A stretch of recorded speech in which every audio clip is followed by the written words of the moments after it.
ወወልድ ወመንፈስ ቅዱስ አሐዱ አምላክ አሜን።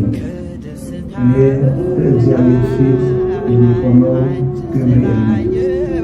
ለተከበራችሁ በውስጥና ሀገርና በውጭ ሀገር የምትኖሩ በኢትዮጵያ ኦርቶዶክስ ተዋሕዶ ቤተክርስቲያን እምነት ተከታዮች በሙሉ እንኳን ለታላቁ መልአክ ለቅዱስ ገብርኤል ዓመታዊ በዓል ሐምሌ 19 ቀን 2018 ዓ.ም ለሚከበረው በሰላምና ለፍቅር በአንድነት አደረሳችሁ አደረሰ።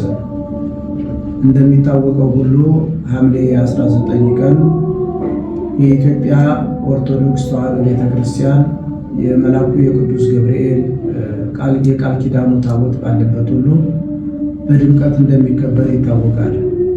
በተለይም ደግሞ ጥንታዊና ታሪካዊው የመንበረ መንግስት ግቢ ቅዱስ ገብርኤል ገዳም በተለየ ልዩና መንፈሳዊ ይዘቱን በያዘ ይከበራል። ስለዚህ ለዚህ በዓል ሁላችሁም ከሩቅም ከቅርብም ያላችሁ የመልአኩ የቅዱስ ገብርኤል ወይም የመንበረ መንግስት ግቢ ቅዱስ ገብርኤል ገዳም ወዳጆች ሁላችሁም በዓሉን ለማክበር የምትመጡ ሁሉ ለመኪናም ሆነ ለልዩ ልዩ መስተንግዶ ቦታውን ዝግጁ ስላደረግን መጣችሁ በዓሉን እንድታከብሩ በመልአኩ በቅዱስ ገብርኤል ስም ጥሪያችንን እናስተላልፋለን። ይህ ታላቅ ገዳም እንደሚታወቀው ጥንታዊ ነው፣ ታሪካዊ ነው። ጥንታዊነቱንና ታሪካዊነቱን ይዘት ሳይለቅ ሙሉ እድሳት እየተደረገለት ይገኛል።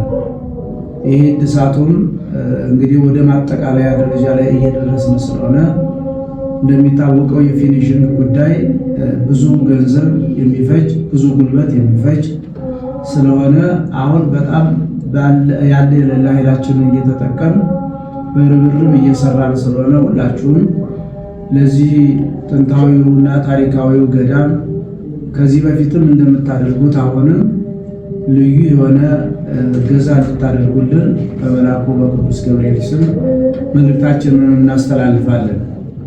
መልአኩ ቅዱስ ገብርኤል እንግዲህ የመንበረ